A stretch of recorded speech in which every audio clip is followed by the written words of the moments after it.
Assalamualaikum warahmatullahi wabarakatuh. Perkenalkan, kami dari kelompok 7 mata kuliah Sejarah Pendidikan Islam di Indonesia. Dengan anggota kelompok, saya sendiri Mauri Ridrukasana dan rekan saya Muhammad Bahrudin Maskur. Di sini kami akan sedikit menjelaskan mengenai sejarah pendidikan Islam pada masa Orde Lama. Sejarah dan kondisi Islam pada masa Orde Lama. Yang pertama, pengertiannya. Di sini orde diartikan sebagai zaman atau masa. Dengan demikian, orde lama diartikan sebagai masa yang telah lampau, atau secara konstekstual, orde lama adalah diartikan sebagai zaman pemimpinan pemerintahan Presiden Soekarno yang berlangsung dari tahun 1945 sampai dengan 1965 yang akhirnya digantikan oleh Soeharto melalui surat perintah 11 Maret atau dikenal dengan Super Semar. Pada masa ini, keadaan negara belum benar-benar stabil seperti pada keadaan berikut ini. NKRI pada zaman Orde Baru masih dianggap seperti halnya bayi yang baru lahir, struktur kenegaraan yang masih dibangun dengan berdasar pada konsep tertentu. Yang selanjutnya, Belanda yang baru saja meninggalkan Indonesia dan berkeinginan menjajah Indonesia dengan membonceng tentara sekutu Amerika Serikat.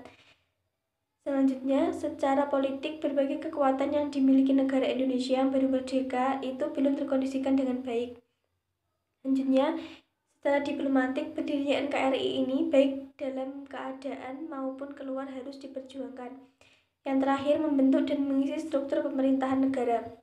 Meskipun negara Indonesia baru memproklamirkan kemerdekaannya dan telah mengalami revolusi fisik, pemerintah Indonesia sudah berbenah diri dalam memperhatikan masalah pendidikan.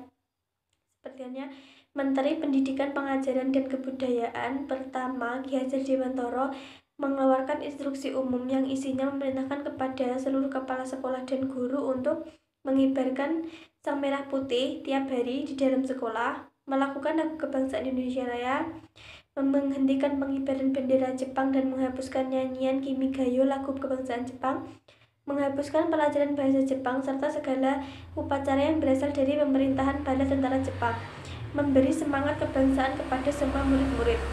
Perkenalkan, nama saya Muhammad Bahrudin Maskur. Di sini saya akan menyambung dari presentasi dari Mbak Mauri. Saya akan menjelaskan tentang kebijakan pendidikan Islam pada masa Orde Lama. Setelah Indonesia merdeka, menyelesaikan pendidikan agama mendapat perhatian serius dari pemerintah, baik dari sekolah negeri maupun swasta. Usaha untuk itu dimulai dengan memberikan bantuan terhadap lembaga tersebut sebagaimana yang diajukan oleh Badan Pekerja Komite Nasional Pusat pada tanggal 27 Desember 1945 yang menyebutkan bahwa madrasah dan pesantren yang pada hakikatnya adalah satu alat dan sumber pendidikan dan mencerdaskan rakyat jelata yang tidak berubah akal dalam masyarakat Indonesia pada umumnya. Dan yang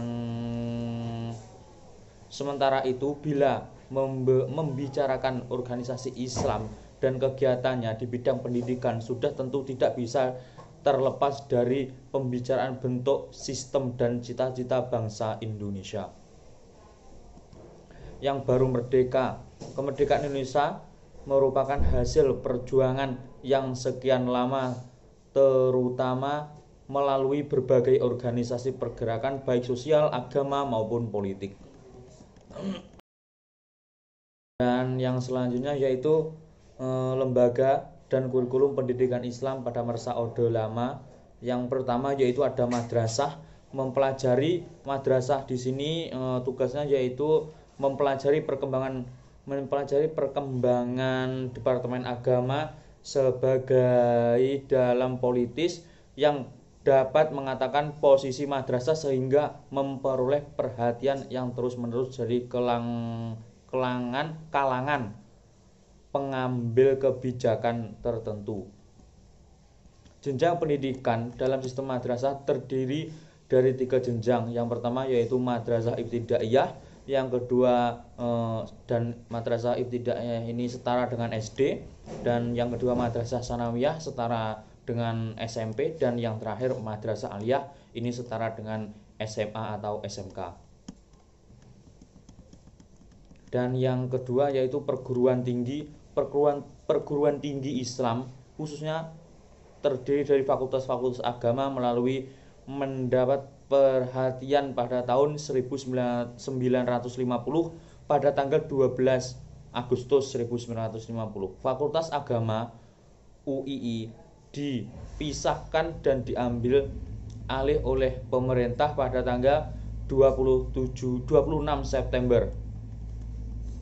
Yang ketiga yaitu sekolah umum pada ketetapan bersama Departemen PKK dan Departemen Agama yang dikeluarkan pada 20 Januari 1951. Ketetapan itu menegaskan bahwa pendidikan agama diberikan mulai kelas 4 sekolah rakyat selama 2 jam per minggu.